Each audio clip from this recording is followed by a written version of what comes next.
Alright, it's okay, so I'm gonna talk about the work I did. The work I did for my school about the collective unconscious and Ethnopsychoanalysis and the Symbolic.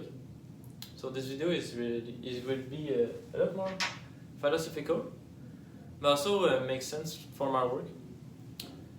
So I guess the first section of my work, I just said that I'm really interested in the Symbolic, Ethnopsychoanalysis, and collective unconscious. More describe the collective unconscious. There's the interpretation that is more top-down, I like. It's more the theory to the fact. It's more like the wills, the archetype, the idealistic view to the ground. The mind is superior to the, let's say, the sensory. The intuition is superior to the sensory. The NT is superior to the SF. And there's a materialistic view that is more the ST or the SF. It's more fact to theory. So it will be more the interpretation of the collective unconscious with the genes, the gene pool. While the top is more like the images, the archetype. And Carl Jung was addressing those two. And that's how he saw the collective unconscious as being on the edge of the two sides of the instincts and the wills. So they manifest, they're the template of the instincts themselves. That's how he described it. Image that gains luminosity. So the image at the top that gains luminosity at the bottom, or he said the instincts at the bottom, and they are the templates of the instincts, and the template will be at the top in terms of patterns. So it kind of merge. So that's how he saw it. So yeah, the difference with Ethnopsychoanalysis is more something that is seeing the culture in itself, and the difference between the culture, rather than the collective unconscious being more about the sameness, the OI. It's more like, okay, that is similar across culture, these patterns, but the ethnopsychoanalysis are, okay, it's different in this culture, different in this culture, different in this culture, and it enters the analysis position with the culture instead of the images, which is more Carl Jung. Like, okay, this image there, it's the same. Same, okay, I enter with this culture. Okay, that's how this culture see the serpent image. More something akin to, I don't know, I want to say renewal or death and rebirth. It's more the collective unconscious. But I don't know. A culture can see the snake as a challenge, like something that is challenge us, and that you incorporate slowly. Well, the collective unconscious ideas will see more the commonality, and the commonality will be more, okay, the serpent is more the death and the rebirth, the unconscious, the kind of dangerous creature, more the common aspect.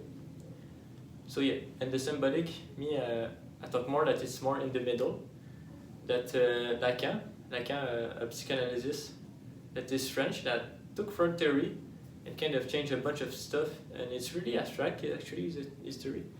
But the symbolic for him is more like between signifiers, and signifiers, they kind of make the language. Between subject, we kind of interact, and we make the symbolic by being in a collective with norms and social rules. That's how the symbolic will manifest.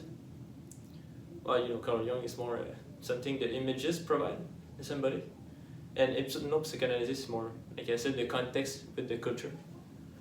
So the symbolic, and those three theories, actually the symbolic is analyzed in the middle. And there's a top, and there's a bottom. So, yeah, the context, psychoanalysis, it's more the context, and Lacan, it's more the language.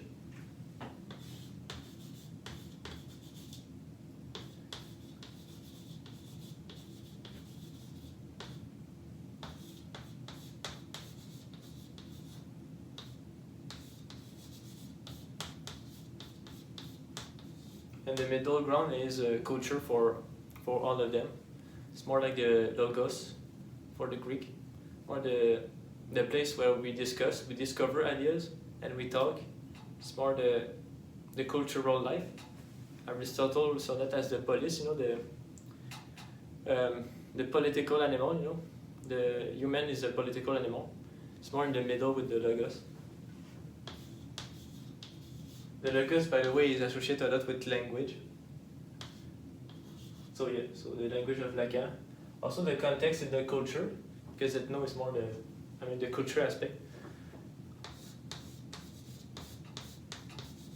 And yeah, the collective unconscious kind of talk about those three. Saying okay, it's analyzed in the expression in the middle, but it's more the instincts that collapse. And the top will be more the will. And you know the pattern, the template.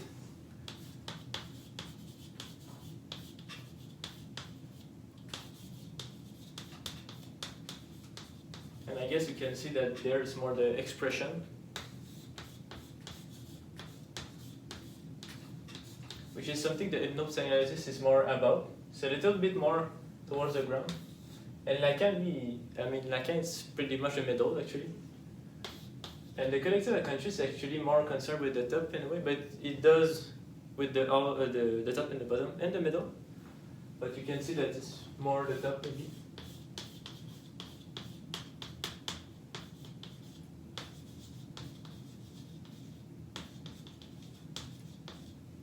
And the collective unconscious, it determined you before that you were born and in everyday life in you, because you're part of that collective unconscious, and every action that you do, you're kind of in the human kingdom.